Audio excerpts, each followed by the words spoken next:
is the only thing that will make you spiritually and physically fit. ये एकमात्र ऐसी चीज है जो आत्मिक और शारीरिक दोनों रूप से आपको फिट बना देगी. Amen. Hallelujah.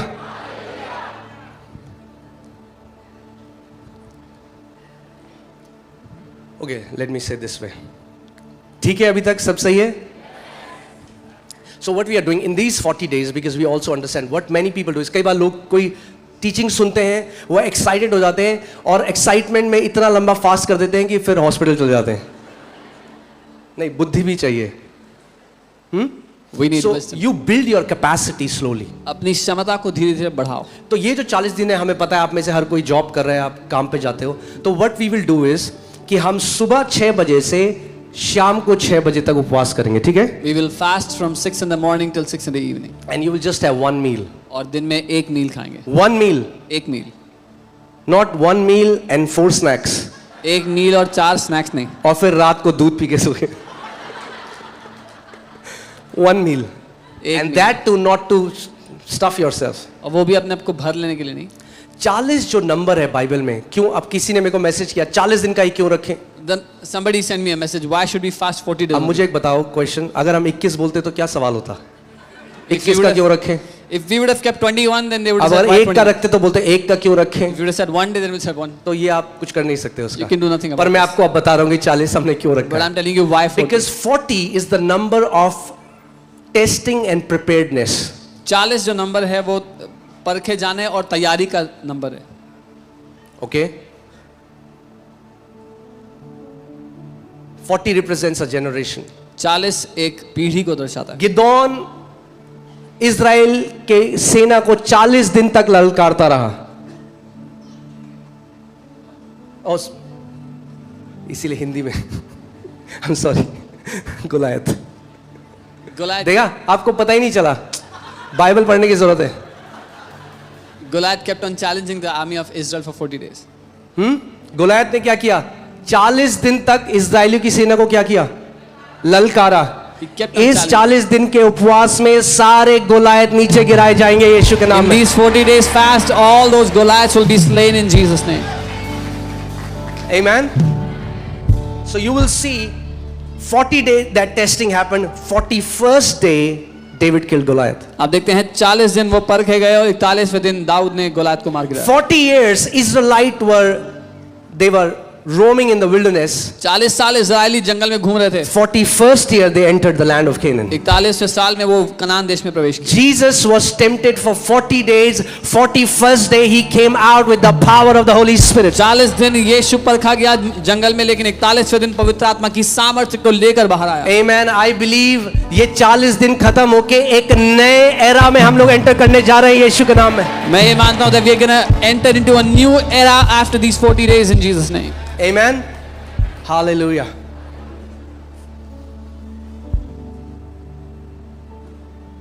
मगर इन 40 दिनों में मैंने फिर कहा, ये सबसे पहली बात तो कोई जबरदस्ती नहीं है, ये कोई रीति रिवाज नहीं है. There is no obligation, this is not a tradition. I just want to invite you if you want to join us. मैं आपको आमंत्रित करना चाहता हूं अगर आप जुड़ना चाहते हैं इसमें. बेनिफिट हर तरीके से होगा. There is every sort of benefit with it. Spiritually, physically, emotionally, financially. कैसे फाइनेंशियली? भाई खाना कम खाओगे 40. No Swiggy and Zomato for 40 days. कोई स्विगी जोमेटो नहीं होगा 40 दिन के.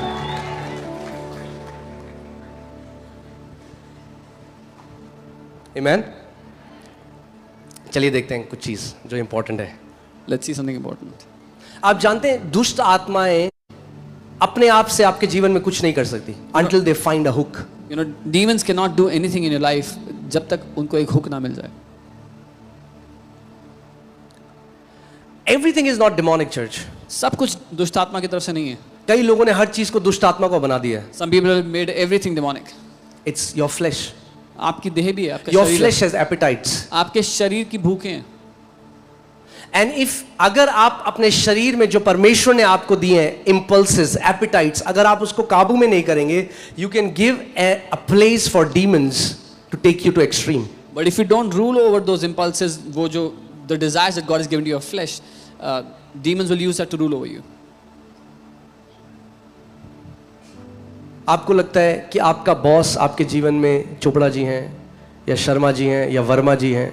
You think Chopra ji, Sharma ji, Verma My ji, manager your is boss. this. You don't know. आपको नहीं पता, So many of you, your boss is your body, आपका boss आपका शरीर है and you do what your body tells you to और do. आप वो करते हो जो आपका शरीर आपको करने को कहता है. Let's go to 1 Corinthians 9:25 to 27. पहला कुरिन्थियों 9 उसका 25 से 27. हर एक पहलवान सब प्रकार का संयम करता है. वे तो एक मुरझाने वाले मुकुट को पाने के लिए ये सब करते हैं, परंतु हम तो उस मुकुट के लिए करते हैं जो मुरझाने का नहीं. For everyone who compete for the prize is temperate in all things. Now they do it to obtain a perishable crown, but we for an imperishable crown. इसीलिए मैं तो इसी रीति से दौड़ता हूं, परंतु लक्ष्यहीन नहीं. मैं भी इसी रीति से मुक्कों से लड़ता हूं, परंतु उसके समान नहीं जो हवा में पीटता हुआ लड़ता है. परंतु मैं अपनी देह को, किसकी देह को? दूसरे की देह को नहीं, अपनी देह को मारता और कूटता हूं और वश में लाता हूं. But I discipline my body. Therefore I run thus not with uncertainty, that I fight not as one who beats the air. Therefore I discipline my own body and bring it under subjection. अब ध्यान से सुनो मेरी बात. पौलुस क्या कह रहा है? मैं किसको वश में लाता हूं? मैं अपने शरीर को. तो अगर शरीर हम हैं तो फिर ये मैं कौन है जो शरीर को वश में ला रहा है? If we are the body, then who is this me or I that says that they discipline their body?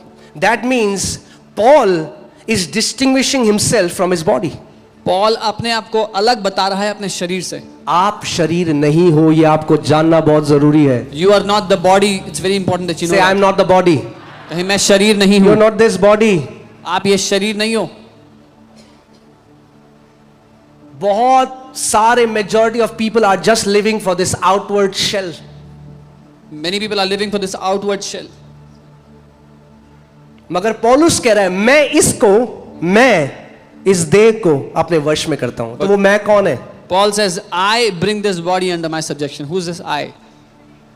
बोलो मैं एक शरीर नहीं. Say, I'm not a body. फिर से बोलो मैं एक शरीर नहीं. I'm not a body. आप एक आत्मा हो. You are a spirit. आमेन. और क्योंकि शरीर नहीं और आत्मा हो, इसीलिए मरने के बाद भी नहीं मरोगे. And because you're not a body, you're a spirit, that's why after death you will not die. Okay. मैं अपनी देह को मारता कूटता और वश में लाता हूं. I discipline my body and bring it into इसका subjection. क्या मतलब है? मतलब अपोस्टल पॉल साइको था क्या? मारता था अपने आप को? Was Apostle Paul psycho? Was he hitting himself? हाँ? Is he talking about literally that I punch my? क्या वो घूसे मार रहा है अपने आप को, ये कर रहा है? हाँ? क्या हमें मारना है अपने शरीर को इसको वश में लाने के Do we लिए? have to beat our body to bring it in subjection? No. नहीं. He's talking an allegorical भाषा में आपको सिखा रहा है कि कैसे मैं अपने आप को, अपने शरीर को अपने वश में रखता हूँ. He's teaching allegorically how he keeps his body under his subjection. ये दिस. और अगर ये पौलुस बोल रहा है तो ये हम सब के लिए भी है. ध्यान से सुनो. And if Paul is saying this is for all of us. Lest when I have preached to others, I myself should become disqualified. कि ऐसा ना हो कि दूसरों को प्रचार करने के बाद मैं खुद डिस्क्वालीफाई कर जाता हूँ, निकम्मा ठहराऊं. ऐसा ना हो, यानी बहुत सारे लोग किस पर ध्यान देते हैं? जो बाहर जाकर हम प्रचार करते हैं, लोगों के लिए प्रार्थना करते हैं. परमेश्वर किस पर ध्यान दे रहा है? जो आपका प्राइवेट जीवन है. So many people focus on when we go out and we preach and we do ministry, but what is God looking at? Your private life. वो कह रहा है ऐसा ना हो जब मेरे बाहर जाके औरों को तो सुसमाचार सुनाया, मैं खुद, हिंदी में क्या लिखा है? निकम्मा ठहरो, डिस्क्वालीफाई हो जाऊं. यहां पे जब आप, मैंने ओरिजिनल उसमें पढ़ा तो disqualified for service. You will no longer be fit for service. कि वो सर्विस, सेवा के लिए योग्य नहीं ठहरे या योग्य नहीं रहे. इस बात को आपको समझना है. हर एक कलीसिया का सर आज भी यीशु मसीह है. Even today Christ is the कलीसिया head का of नाम every church. कुछ भी हो, इस हर एक कलीसिया का सर यीशु मसीह है. और अगर वो देखता है कि अगर एक अगुआ गलत कर रहा है और गलत लोगों का जीवन नाश कर रहा है, वो उस कलीसिया से लैम्प स्टैंड हटा देता है या उस व्यक्ति को because he is the boss, वो डिस्क्वालीफाई कर देता है. You are disqualified, you are no longer a minister of the. तू मेरा बेटा तो रहेगा मगर तू सर्विस नहीं कर सकता अब मेरी. Jesus is still the head of the church, and when he sees a leader of a church who's not walking rightly, he disqualifies that leader. He says, "You will be my son, but you will no longer serve me. You're not qualified for this." और किस context में पौलुस कह रहा है? वो कह रहा है अगर मैं अपने शरीर को काबू में नहीं रखूंगा तो ये शरीर ऐसी चीजें करेगा जो मुझे इस सेवा से डिस्क्वालीफाई कर सकती है. And in what context is Paul saying? He's saying, if I don't bring my body under my subjection, this body will lead me to do such things that can disqualify me. इसका मतलब अगर पौलुस जिसने दो तिहाई वचन लिखा था, अगर उसको अपने शरीर को वश में रखने की जरूरत थी, तो यहां बैठे हर एक व्यक्ति को, हम सबको अपने शरीर को अपने वश में रखने की जरूरत है. And if Paul, who wrote the 2/3 of New Testament, had the need to keep his body under his subjection, then each one of us has the need to keep our body हम under में our से बहुत subjection. सारे लोग realise नहीं करते, मगर हम अपने शरीर के गुलाम बन के जी रहे हैं. Many of us, we don't realize, but we are slaves of our own आपका body. शरीर आपको बताता है क्या करना है. Your body tells you what to do. नहीं उठना सुबह, Don't wake up in the नहीं morning. नहीं मत उठ. No, don't get up. आपके तो जी sir, You say, okay, sir. अभी ये खाना है, यही खाना है, ये सिगरेट चाहिए, शराब. आपका शरीर बोलता है, आप उसके गुलाम. जो शरीर बोलता है आप वो करते हो. Whatever your body tells you, you do it. Paul कह रहा है नहीं, Paul is saying मैं no. शरीर के वश में नहीं हूं, मैं शरीर को अपने वश में, अपने अधीन ले आता हूं. यही फास्टिंग करता है. उपवास आपको यह सामर्थ्य देता है कि आप अपने शरीर को अपने अधीन ले आओ. Paul says, no, I am not under my body's subjection. My body is under my subjection. And this is what fasting does. It brings your body under your subjection. Or let me say it this way. Fasting, when you fast, you are telling your body, you are not the boss, I am the boss. जब आप उपवास करते हो, आप अपने शरीर से ये कह रहे हो कि तू बॉस नहीं है, मैं बॉस हूं. हाँ, आपका शरीर कहेगा छोले भटूरे, आप कहोगे चुप कर, बैठ यहाँ पे, परमेश्वर की आराधना कर, वचन पढ़. Your body will remind you of food. You say, be quiet, sit here and worship God. Amen.